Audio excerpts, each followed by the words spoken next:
जय हिंद फौजियों। तो चलिए आज की हमारी स्पेशल क्लास का शुरुआत करते हैं, जिसमें हम लोग जीके के एमवीवीआई क्वेश्चन करेंगे। टॉप 30 क्वेश्चन देखने वाले हैं।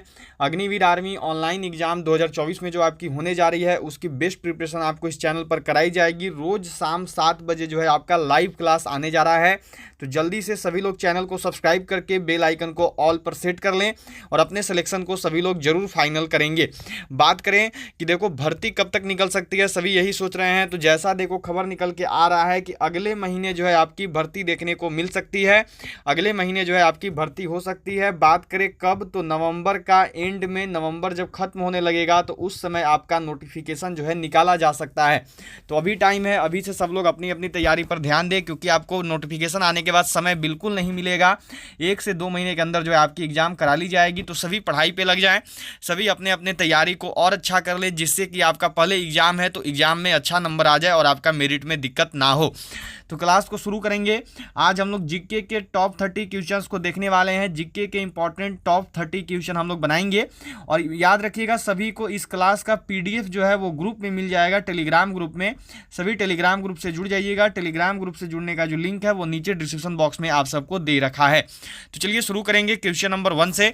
टॉप 30 इंपॉर्टेंट क्वेश्चन बनाएंगे। और जैसा इस फोटो में देख रहे हो, देखो बिल्कुल इसी तरीके से आपको बैठ कर यहाँ पर एग्जाम देना पड़ेगा आर्मी का। तो अभी से तैयारी कर लो, कमर कस लो, बहुत जल्द समय आने वाला है जब जो है आपको एग्जाम देने का बारी आ जाएगा। तो चलिए क्वेश्चन नंबर 1 से जो है आज के क्लास को, आज के सेशन को शुरू करेंगे। याद रखिएगा सभी को जुड़ना है रोज शाम 7 बजे लाइव क्लास में। रोज शाम 7 बजे जो है हमारी लाइव क्लास शुरू कर दी गई है। कल से ही रोज आपकी जो है आपको क्लास देखने को मिलेगी। तो चलिए क्वेश्चन नंबर 1 से शुरू कर रहे हैं आज की क्लास को। है कि नीली क्रांति का संबंध निम्न में से किससे है? Blue revolution is related to which of the following? क्या होगा आंसर? नील की कृषि, मुर्गी पालन, मत्स्य पालन, या फिर डी में दिया हुआ है देखो पीने योग्य जल की उपलब्धता। इस क्वेश्चन का सही आंसर क्या है? बिल्कुल सही करेंगे और सबको बताएंगे इस क्वेश्चन का सही आंसर क्या होगा। नीली क्रांति का संबंध किससे है? तो जो नीली क्रांति है यह देखो संबंधित है मत्स्य पालन से। क्या हो गया? तो ऑप्शन सी मत्स्य पालन, मछली का पालन। बिल्कुल सही सबका आंसर आया है। क्या हो जाएगा आंसर? तो ऑप्शन सी। चलो अगला सवाल पे चलेंगे। अगला सवाल यहां पर है, यह देखो आपको दिया गया है कि दलाल स्ट्रीट कहां स्थित है? Where is Dalal street located? London, Paris, Mumbai या फिर नई दिल्ली? जो दलाल स्ट्रीट है यह कहां पर स्थित है? जो दलाल स्ट्रीट है यह कहां पर है? क्या होगा राइट आंसर? जो दलाल स्ट्रीट है यह कहां पे स्थित है? तो इस क्वेश्चन का जो सही आंसर है यह है देखो मुंबई। बहुत बढ़िया, सभी का आंसर बिल्कुल सही आ रहा है। क्या हो गया आंसर? तो ऑप्शन सी मुंबई हो गया। चलिए बढ़ेंगे अगले सवाल पे। अगला सवाल यहां पर है, यह देखो आपको दिया गया है, नेक्स्ट क्वेश्चन है आपका कि ग्राम पंचायत के निर्वाचित प्रतिनिधियों का कार्यकाल कितना होता है? What is the tension of elected representative of gram panchayat? 5 वर्ष, 3 वर्ष, 2 वर्ष या फिर 4 वर्ष? जो ग्राम पंचायत के निर्वाचित प्रतिनिधि होते हैं उनका कार्यकाल जो है कितने वर्षों का होता है, यह जो आपको यहाँ पर बतानी है। इस क्वेश्चन का सही आंसर क्या होगा? बिल्कुल सही सबको करिएगा और बताइएगा। तो बहुत बढ़िया, सभी का आंसर है क्या होता है? तो 5 साल का होता है। बहुत ही अच्छे। कितना होता है देखो ग्राम पंचायत के निर्वाचित प्रतिनिधियों का कार्यकाल? तो ये होता है 5 वर्षों का। बहुत ही बढ़िया। चलिए अगला सवाल पे चलेंगे। अगला सवाल यहां पर है, यह देखो आपको दिया गया है कि भारतीय राष्ट्रीय कांग्रेस का गठन किस वर्ष हुआ? In which year was the Indian National Congress formed? कब हुआ था? 1885 एडी में, 1907 एडी में, 1935 एडी में या फिर 1875 एडी में? कब जो है देखो यहाँ पर आपका स्थापित हुआ था, यह जो है सबको करना और बताना है। इस क्वेश्चन का सही आंसर क्या होगा? जो भारतीय राष्ट्रीय कांग्रेस है यह कब स्थापित हुआ, इसका जो गठन है कब हुआ है? तो सबको जान रहे हैं क्या हो जाएगा आंसर? तो 1885 एडी में जो है देखो इसका गठन किया गया था। इस क्वेश्चन का सही आंसर क्या है? तो यह है ऑप्शन ए 1885 में। ठीक है। इसके साथ साथ याद रखिएगा पूछा जाता है इसका कि इसका प्रथम अध्यक्ष कौन थे? आया हुआ सवाल है भारतीय राष्ट्रीय कांग्रेस से। तो प्रथम अध्यक्ष में नाम याद रखेंगे, वह कौन है? तो वह है देखो डब्ल्यू.सी. बनर्जी। ठीक है, डब्ल्यू.सी. बनर्जी हो जाते हैं प्रथम अध्यक्ष, सभी को ध्यान में रखनी है। उसके साथ साथ पूछा जाता है कि इसका स्थापना किसने किया? तो स्थापना करने में देखो जो मुख्य नाम आता है वो है ए.ओ. ह्यूम। ठीक है, ए.ओ. ह्यूम ने जो है भारतीय राष्ट्रीय कांग्रेस की स्थापना करी थी। ए.ओ. ह्यूम के द्वारा जो है भारतीय राष्ट्रीय कांग्रेस की स्थापना की गई थी। ठीक है, इसके साथ साथ यहाँ पे देखो पूछा जाएगा कि स्थापित कहां पर हुआ। ठीक है, स्थापित कहां हुआ, स्थापित कहां पर हुआ, ये पूछा जाता है देखो किस स्थान पर। और इसकी पहली बैठक कहां पे हुई? तो वह देखो हुई थी बंबई में। ठीक है, बंबई हो जाएगा। इसके साथ साथ आपसे देखो पूछा जाता है कि इसके प्रथम महिला अध्यक्ष कौन थे। ठीक है, पूछा जाएगा किसके प्रथम महिला अध्यक्ष कौन थे? तो प्रथम महिला अध्यक्ष में नाम याद रखिएगा, प्रथम महिला अध्यक्ष थे देखो एनी बेसेंट, ठीक है, सभी को ध्यान में रखनी है। प्रथम महिला अध्यक्ष कौन थे? तो वो थे एनी बेसेंट। उसके साथ साथ देखो आपसे पूछा जाता है कि प्रथम भारतीय महिला अध्यक्ष कौन थे, ठीक है, उसी के साथ आपसे देखो पूछा जाएगा कि प्रथम भारतीय महिला अध्यक्ष कौन थे? तो प्रथम भारतीय महिला अध्यक्ष जो है ये थी देखो सरोजिनी नायडू। सबको याद रखिएगा, बहुत ही इंपॉर्टेंट क्वेश्चन अभी आप सबने नोट करा है, बहुत ही इंपॉर्टेंट क्वेश्चन देखो सारे के सारे हैं, ठीक है, सभी को यहां पर ध्यान में रखनी है। पूछा जाता है देखो प्रीवियस में पूछा गया प्रथम अध्यक्ष कौन थे? तो डब्ल्यू.सी. बनर्जी। स्थापना किसने किया? तो ए.ओ. ह्यूम ने। स्थापित कहां पर हुआ? तो बंबई में। प्रथम महिला अध्यक्ष कौन थी? Annie Besant. उसी के साथ साथ प्रथम भारतीय महिला अध्यक्ष कौन थी? तो वो थी देखो सरोजिनी नायडू। इन चीजों को सबको ध्यान में रखेंगे। चलिए अगला सवाल पे चलते हैं। अगला सवाल देखो दिया हुआ है, यह क्वेश्चन है कि भारतीय संविधान में कितनी भाषाएं क्षेत्रीय भाषाओं के रूप में मान्यता प्राप्त हैं? बताना है यहां पर, बिल्कुल सही कीजिएगा और बताइएगा कि how many languages are recognized as regional language in the Indian constitution? 12, 13, 14 या फिर 22? जो भारतीय संविधान है, भारतीय संविधान में कितनी भाषाएं क्षेत्रीय भाषाओं के रूप में जो है मान्यता प्राप्त करी हुई हैं? क्या हो गया आंसर? तो ये हो जाएगा ऑप्शन डी 22। बहुत बढ़िया, बिल्कुल सही, सभी का आंसर जो है यहां पर आया हुआ है, बहुत ही अच्छे। चलो अगला सवाल पे चलते हैं। अगला सवाल यहां पर है, यह देखो आपको मिला हुआ है, नेक्स्ट क्वेश्चन है आपका कि भारत में फलों का सबसे बड़ा उत्पादक राज्य है? Which state is? फलों का सबसे बड़ा उत्पादक राज्य कौन सा है? किस राज्य के द्वारा जो है देखो भारत में फलों का सबसे ज्यादा उत्पादन करा जाता है? जैसे अभी तक कर रहे हो वैसे ही करते रहोगे सब कोई। क्या हो जाएगा? तो आंध्र प्रदेश हो जाएगा, एपी। बहुत बढ़िया, जिनका भी एपी करना है आंध्र प्रदेश को, उनका आंसर बिल्कुल सही आ रहा है, बहुत ही अच्छा, सभी ने जो है यहां पर किया हुआ है, बहुत ही अच्छे। चलिए क्या होगा? एपी आंध्र प्रदेश। जी हाँ, बिल्कुल सही आंसर है सभी का, ठीक है। आंध्र प्रदेश देखो कुछ का बी जा रहा है, बी वाले से नहीं हो, ध्यान में रखना। राष्ट्रपति निर्वाचित होने के पात्र बनने के लिए किसी व्यक्ति को आयु पूर्ण होनी चाहिए। To be elected as the president of India a person must have elected the age of 21 वर्ष, 25 वर्ष, अगला दिया हुआ है 30 वर्ष, अगला दिया हुआ है 35 वर्ष। क्या होगा? बिल्कुल सही करेंगे और सबकी बताएंगे, सभी का आंसर आना चाहिए यहाँ पर। इस क्वेश्चन का सही आंसर क्या है? भारत का राष्ट्रपति निर्वाचित होने के लिए जो है देखो कितना जो है आयु होना चाहिए? तो ये होना चाहिए देखो आपका 35 वर्ष का, ठीक है। इसके साथ साथ याद रखिएगा कि भारत का उपराष्ट्रपति बनने के लिए भी, इसके साथ साथ ध्यान में रखनी है कि भारत का राज्यपाल बनने के लिए भी, ठीक है, या फिर बोला जाए तो भारत का राष्ट्रपति बनने के लिए लोकसभा सदस्य या फिर प्रधानमंत्री बनने की आयु कितनी है? बिल्कुल सही कीजिएगा और बताइएगा, लोकसभा सदस्य या फिर प्रधानमंत्री बनने की आयु कितनी होती है? चलो पहले अभी आप सब करोगे, फिर मैं बताने जा रहा हूं, ठीक है।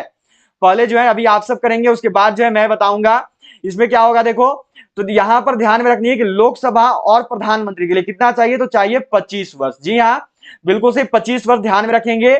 इस क्वेश्चन का राइट आंसर क्या होगा? तो लोकसभा का सदस्य और प्रधानमंत्री बनने के लिए जो है देखो 25 वर्ष की आयु होनी चाहिए, ठीक है, लोकसभा सदस्य और प्रधानमंत्री बनने के लिए।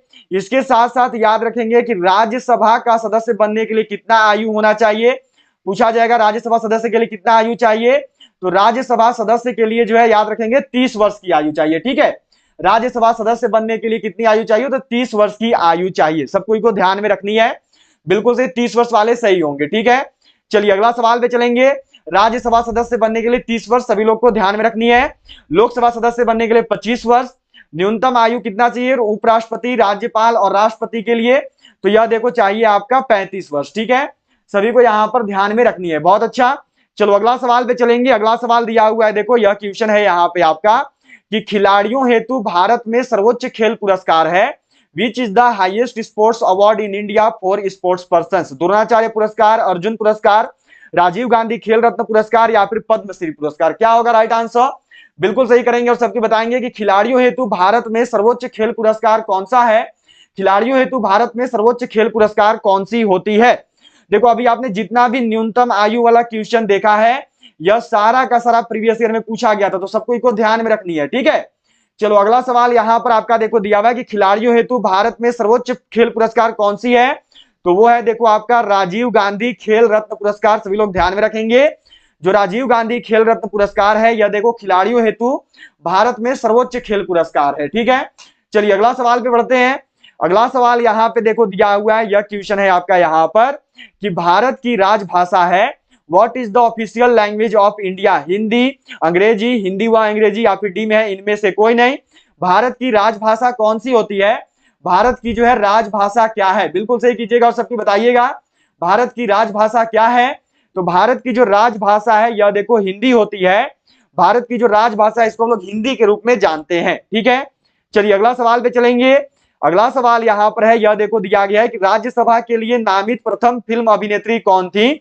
Who was the first film actress nominated to the Rajya Sabha? Nargis Dutt, Vyjayanthimala, Hema Malini या फिर जयललिता? क्या होगा आंसर? बिल्कुल सही करना है और सबको बताना है यहाँ पर कि राज्यसभा के लिए नामित प्रथम फिल्म अभिनेत्री जो है निम्न में से कौन थी? पूछा हुआ सवाल है। आर्मी जीडी वालों का देखो 2020 में आ रखा है, करेंगे और बताएंगे कि राज्यसभा के लिए नामित प्रथम फिल्म अभिनेत्री कौन थी? तो वो है देखो नरगिस दत्त। ठीक है, याद रखेंगे नरगिस दत्त होती है। इस क्वेश्चन का जो सही आंसर है वो है देखो नरगिस दत्त, सभी को ध्यान में रखनी है। क्या हो जाएगा आंसर? तो राइट आंसर है देखो आपका ऑप्शन ए नरगिस दत्त। ठीक है, चलिए अगला सवाल पे चलते हैं। अगला सवाल यहां पर देखो दिया हुआ है, यह क्वेश्चन मिला हुआ है आपको। देखो यहां पर नेक्स्ट सवाल है कि सर्वप्रथम किस फिल्म अभिनेता को राज्यसभा का सदस्य मनोनीत किया गया था? Which film actor was nominated as the member of Rajya Sabha? Dilip Kumar, Sunil Dutt, Guru Dutt या फिर पृथ्वीराज कपूर? सर्वप्रथम किसे किया गया? ठीक है, अभिनेत्री में आप सबने देख लिया कि नरगिस दत्त थी। ठीक है, अभिनेत्री में होगी नरगिस दत्त। तो अब यहां पर बताना है कि अभिनेता में कौन थे, अभिनेता के लिए नामित होने वाले कौन से व्यक्ति थे? तो वो थे देखो पृथ्वीराज कपूर, सभी ध्यान में रखेंगे। क्या होता है आंसर? तो ऑप्शन डी पृथ्वीराज कपूर हो गया। ठीक है, डी करने वालों का आंसर जो है बिल्कुल सही है। राइट आंसर क्या होगा? तो ऑप्शन डी होगा। चलो अगला सवाल पे बढ़ेंगे। अगला सवाल दिया हुआ है देखो आपको कि किसी भी अभियुक्त की फांसी की सजा को बदलने या कम करने का अधिकार किसे दिया गया है? Who has been given the right to change or reduce the death sentence of accused? राष्ट्रपति, प्रधानमंत्री, मुख्य न्यायाधीश या फिर लोकसभा अध्यक्ष? क्या होगा आंसर? बिल्कुल सही करेंगे और सबको बताएंगे आपका राइट आंसर क्या है यहाँ पर। तो जी हाँ, बिल्कुल सही आंसर क्या होगा? तो राष्ट्रपति होगा। बहुत बढ़िया, सभी का आंसर सही आ रहा है। राइट आंसर जो है वह देखो होगा ऑप्शन ए राष्ट्रपति। यह जो इस क्वेश्चन का सही आंसर है। चलिए अगला सवाल पे बढ़ेंगे। अगला सवाल यहाँ पे देखो दिया हुआ है, यह क्वेश्चन है आपका। देखो इसका राष्ट्रपति हो गया। ठीक है, पिछला जो क्वेश्चन था इसका आंसर याद रखेंगे पृथ्वीराज कपूर होता है। ठीक है, सबको ध्यान में रखनी है। जो पिछला क्वेश्चन था उसका पृथ्वीराज कपूर हो गया। इस क्वेश्चन का जो आंसर है यह देखो राष्ट्रपति हो गया। ठीक है, चलो अगला सवाल पे बढ़ेंगे। अगला सवाल दिया हुआ है आपका देखो कि ब्लैक पैगोडा है, इस ब्लैक पैगोडा मिस्र में है, इजिप्ट में है आपका ब्लैक पैगोडा, या फिर श्रीलंका में है, या कोणार्क में है, या फिर मदुरई में है? इस क्वेश्चन का सही आंसर क्या होगा? जो ब्लैक पैगोडा है यह कहां पे स्थित है? इस क्वेश्चन का सही आंसर क्या है? तो जो ब्लैक पैगोडा है यह देखो आपका कोणार्क में स्थित है। ठीक है, कोणार्क में स्थित है। और ब्लैक पैगोडा क्या है? तो याद रखोगे यह जो है सूर्य मंदिर है। ठीक है, डायरेक्टली भी पूछा जाता है कि सूर्य मंदिर कहां पर है? तो ब्लैक पैगोडा में है। ठीक है, और ब्लैक पैगोडा कहां पर है? तो कोणार्क में है। सभी को इन चीजों को ध्यान में रखनी है। ठीक है, चलो अगला सवाल पे चलेंगे। अगला सवाल मिला हुआ है देखो आपको कि किस व्यक्ति को द्वितीय अशोक कहा जाता है? Who is known as second Ashoka? Samudragupta, Chandragupta Maurya, Skandagupta या फिर हर्षवर्धन? किस व्यक्ति को जो है देखो द्वितीय अशोक के नाम से जाना जाता है? निम्न में से वह कौन से व्यक्ति हैं जिनको द्वितीय अशोक बोला जाता है? तो द्वितीय अशोक के नाम से जो है देखो जाना जाता है हर्षवर्धन को। ठीक है, क्या होगा आंसर? तो ऑप्शन डी हर्षवर्धन। पूछा हुआ सवाल है देखो जीडी वालों का 2019 का पेपर का, सभी लोग ध्यान में रखेंगे। क्या हो जाएगा? तो ऑप्शन डी हर्षवर्धन हो जाएगा। ठीक है, चलिए अगला सवाल पे चलते हैं। अगला सवाल यहां पर है, यह देखो आपको दिया गया है कि अलाई दरवाजा का निर्माण किस सुल्तान ने करवाया? किस सुल्तान ने करवाया? The sultan got the Alai Darwaza built. Iltutmish ने, बलबन ने, अलाउद्दीन खिलजी ने या फिर फिरोज शाह तुगलक ने? अलाई दरवाजा का निर्माण जो है किस शासक के द्वारा करवाया गया? अलाई दरवाजा जो है किस शासक ने बनवाया है? तो यह देखो बनवाया है अलाउद्दीन खिलजी ने। सी करने वालों का आंसर बिल्कुल सही है, लगभग का सी आ रहा है। सी करने वाले सही हो। ठीक है, याद रखेंगे राइट आंसर क्या होगा? सी होगा। बहुत बढ़िया, सी करने वालों का आंसर बिल्कुल सही है। चलो अगला सवाल दिया हुआ है आपको देखो यहां पर कि किलोवाट घंटा किसकी इकाई है? What is the unit of kilowatt hour? विभवांतर का, विद्युत शक्ति का, विद्युत ऊर्जा का या फिर विद्युत विभव का? जो किलोवाट घंटा है यह निम्न में से किसका इकाई है? किलोवाट आवर जो है किसका यूनिट है? क्या होगा आंसर? चलिए जल्दी से कीजिएगा सबको और बताइएगा, पहले आपको बतानी है क्या होगा राइट आंसर। तो क्या कर रहे हो आंसर? तो आंसर कर रहे हो यहाँ पे विद्युत ऊर्जा का। बहुत बढ़िया, जिनका भी आंसर देखो विद्युत ऊर्जा का आ रहा है उनका आंसर बिल्कुल सही है और लगभग का आंसर सही जा रहा है। बहुत ही अच्छे, इसी प्रकार से जो है सभी लोग करते रहेंगे। बहुत अच्छा सब लोग आंसर कर रहे हैं। चलिए अगला सवाल पे बढ़ेंगे। अगला सवाल दिया हुआ है देखो, यह क्वेश्चन है आपका यहाँ पर सवाल है कि यदि किसी प्रतिरोधक तार को लंबा किया जाए तो उसका प्रतिरोध, if resistive wire is lengthened then its resistance, बढ़ता है, घटता है, स्थिर रहता है, या फिर इनमें से सभी। यदि किसी प्रतिरोधक तार को लंबा करेंगे तो उसके बाद उसका प्रतिरोध क्या हो जाएगा, तो उसका भी जो प्रतिरोध है वह देखो बढ़ जाता है, उसका जो प्रतिरोध है वह बढ़ता है। क्या हो गया आंसर, तो ऑप्शन ए बढ़ता है। ठीक है, चलिए अगले सवाल पे चलेंगे। अगला सवाल यहां पर है, यह देखो आपको दिया गया है कि विद्युत उत्पन्न करने के लिए कौन सी धातु का उपयोग होता है। Which metal is use to generate electricity, uranium, aluminium, तांबा या फिर लोहा। विद्युत उत्पन्न करने के लिए जो है किस धातु का प्रयोग करते हैं, विद्युत को उत्पन्न करने के लिए किस धातु को प्रयोग में लाया जाता है। तो विद्युत उत्पन्न करने के लिए जिस धातु का प्रयोग करते हैं वह धातु है देखो आपका यूरेनियम। क्या हो जाएगा आंसर, तो ऑप्शन ए यूरेनियम। यह जो इस क्वेश्चन का राइट आंसर है। बहुत ही अच्छा, लगभग का ए आ रहा है, बहुत अच्छा, सभी लोग यहां पर आंसर किए हुए हैं, बहुत ही अच्छे। चलिए अगला सवाल पे बढ़ेंगे। अगला सवाल देखेंगे, यह देखो दिया हुआ है कि बिजली के पंखे की गति बदलने के लिए प्रयुक्त साधन है। The instrument use to change the speed of an electric fan is amplifier, regulator, switch या फिर रेक्टिफायर। रेगुलेटर के मदद से जो है देखो बिजली के पंखा का गति जो है नियंत्रित किया जाता है। क्या होगा आंसर, तो इसका राइट आंसर हो जाएगा देखो यहां पर आपका ऑप्शन बी, रेगुलेटर। ठीक है, राइट आंसर हो जाएगा ऑप्शन बी, सभी लोग ध्यान में रखेंगे। चलिए अगला सवाल दिया हुआ है यहां पर देखो आपको यह मिला हुआ है कि यदि वायुमंडल ना हो तो पृथ्वी से आकाश किस रंग का दिखाई देगा। What colour would the sky appear from the earth if there was no atmosphere. काला, नीला, नारंगी या फिर लाल।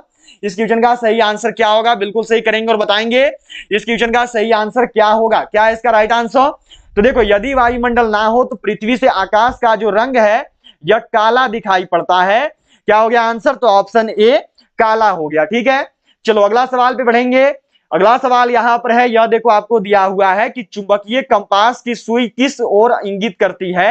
Where does the needle of the magnetic compass point. चुंबकीय उत्तर, चुंबकीय दक्षिण, चुंबकीय उत्तर व चुंबकीय दक्षिण या फिर डी में है, इनमें से कोई नहीं। चुंबकीय कंपास की जो सुई है यह किस दिशा में जो है यहां पर इंगित करती है, बिल्कुल सही करेंगे और बताएंगे चुंबकीय सुई जो है किस दिशा को इंगित करती है। तो वह चुंबकीय सुई है देखो आपका चुंबकीय उत्तर व चुंबकीय दक्षिण। ठीक है, क्या हो गया आंसर, तो राइट आंसर हो गया देखो आपका ऑप्शन सी।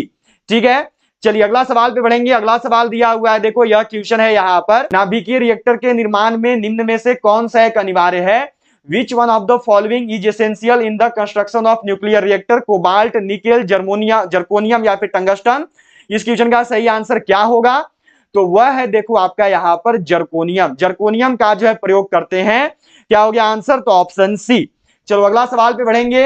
अगला सवाल यहां पे देखो दिया हुआ है, यह क्वेश्चन मिला हुआ है आपको देखो कि रडार सिस्टम में उपयोग की जाने वाली तरंगे कौन सी होती है। बिल्कुल सही करेंगे और बताएंगे कि where are the waves used in radar system. Infrared, radio, पराबैंगनी या फिर सूक्ष्म। क्या होगा, रडार सिस्टम में उपयोग की जाने वाली तरंगे कौन सी होती है। रडार सिस्टम में जो है कौन सा प्रयोग किया जाता है, बिल्कुल सही कीजिएगा और बताइएगा। तो जो रडार सिस्टम है इसका आंसर आप लोग होमवर्क में करेंगे। ठीक है, ये आपके लिए आज का होमवर्क है। इसका आंसर जो है सभी लोग बताएंगे कमेंट बॉक्स में कि इस क्वेश्चन का सही आंसर क्या होगा। हुआ आपको देखो कि टेलीविजन का आविष्कार किसने किया था। Who invented television. लॉरेंस ने, जेल बियर्ड ने, आर.ए. मेलिकन ने या फिर लुई ब्रेल ने। पूछा हुआ सवाल है, आर्मी जीडी वालों का 2021 का पेपर का सवाल है। चलिए जल्दी से करेंगे और बताएंगे इस क्वेश्चन का सही आंसर क्या होगा। देखो जितने भी क्वेश्चंस कर रहे हो, मानो किसी दिन 30 करते हो, किसी दिन 35, किसी दिन 40, तो किसी दिन 45 क्वेश्चंस हम लोग करते हैं। तो कोशिश ये होनी चाहिए देखिए कि कम से कम 30 में से 20 क्वेश्चन इजी लेवल का हो जाए, प्रीवियस ईयर का हो जाए, और बाकी जो 10 क्वेश्चन है वो टफ हो। कम से कम देखो यदि 30% भी क्वेश्चन हार्ड लेवल के नहीं पढ़ोगे तो फिर दिक्कत होगा, क्योंकि हो सकता है पेपर इस बार टफ हो सकता है कि आ जाएगा, जीके जीएस टफ आ जाएगा। तो टफ पढ़ोगे, मानो जितना भी क्वेश्चन बना रहे हो उसमें 70% ईजी पढ़िए, 70% ईजी पढ़िए, लेकिन उसके साथ साथ 30% आपको टफ करना ही होगा, क्योंकि पेपर टफ होने का चांस है। टेलीविजन का आविष्कार किसने किया था, तो जेएल बेयर्ड ने किया था। बहुत अच्छा, क्या होता है आंसर, तो ऑप्शन बी जेएल बेयर्ड होता है। ठीक है, चलो अगला सवाल पे बढ़ेंगे। यह देखो यहाँ पे दिया हुआ है कि सोडियम कार्बोनेट आमतौर पर किस नाम से जाना जाता है। What is sodium carbonate commonly known as. धोने का soda, baking soda, caustic potash, या फिर नेक्स्ट में दिया हुआ है देखो आपका कास्टिक सोडा। क्या होगा आंसर, सोडियम कार्बोनेट आमतौर पर किस नाम से जाना जाता है। तो जो सोडियम कार्बोनेट है यह देखो आपका जाना जाता है धोने के सोडा के नाम से। धोवन सोडा के नाम से जो है सोडियम कार्बोनेट को जानते हैं। जो यहाँ पर बेकिंग सोडा है, इसमें याद रखोगे इसको जो है देखो सोडियम बाइकार्बोनेट बोलते हैं। ठीक है, पूछा हुआ सवाल इंडियन आर्मी का, याद रखेंगे बेकिंग सोडा को सोडियम बाइकार्बोनेट बोलते हैं और सोडियम कार्बोनेट बोलते हैं धोने वाले सोडा को। ठीक है, चलो अगला सवाल पे चलेंगे। अगला सवाल दिया हुआ है, देखो आपका यह क्वेश्चन है कि उच्च कोटि का कोयला है हाई क्वालिटी कोल, पीट, लिग्नाइट, एंथ्रासाइट या फिर बिटुमिनस। पूछा हुआ सवाल है, जीडी ट्रेडमैन दोनों का आ रखा है, देखो आपका 2019 एंड 20 दोनों साल में ये पूछा हुआ सवाल है। उच्च कोटि का कोयला कौन सा है? तो उच्च कोटि का कोयला जो है यह देखो आपका एंथ्रासाइट होता है। क्या हो गया आंसर? तो ऑप्शन सी एंथ्रासाइट हो गया। ठीक है, राइट आंसर क्या होगा? तो ऑप्शन सी होगा। चलो अगला सवाल पे बढ़ेंगे।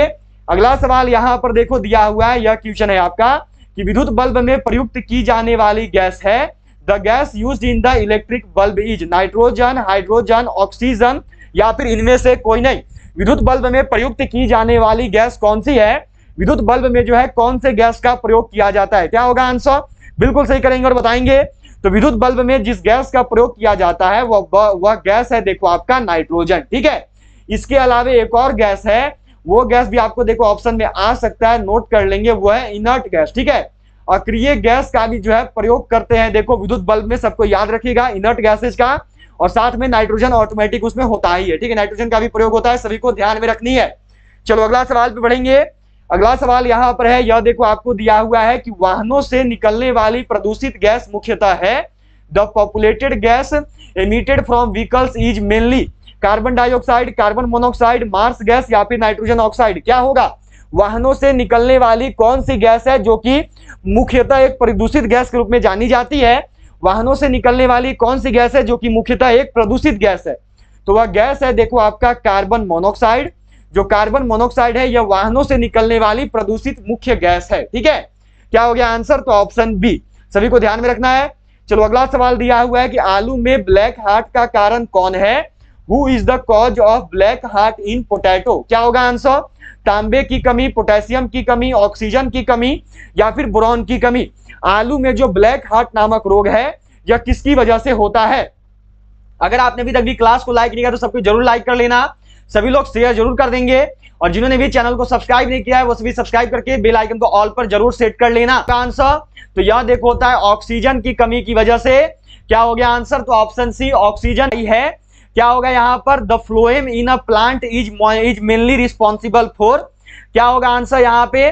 बिल्कुल सही करनी और बतानी है। आहार वहन के लिए, अमीनो अम्ल के लिए, ऑक्सीजन वहन के लिए, या फिर नेक्स्ट में दिया हुआ है देखो आपका यहाँ पर जल वहन के लिए। क्या होगा आंसर? बिल्कुल सही करना और बताना है सबको, सभी का आंसर आना चाहिए। ठीक है, चलो तो देखो पिछला जो क्वेश्चन इसमें बहुत किसी का मिस्टेक गया है। ठीक है, बहुत किसी का मिस्टेक गया है। पिछला क्वेश्चन है पोटेशियम नहीं होता है, याद रखिएगा।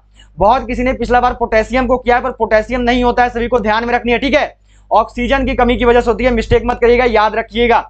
चलिए, पौधों में फ्लोएम किसके लिए उत्तरदायी है? तो पौधों में जो फ्लोएम है यह देखो उत्तरदायी है आहार वहन के लिए। ठीक है, पौधों में फ्लोएम किसके लिए उत्तरदायी है?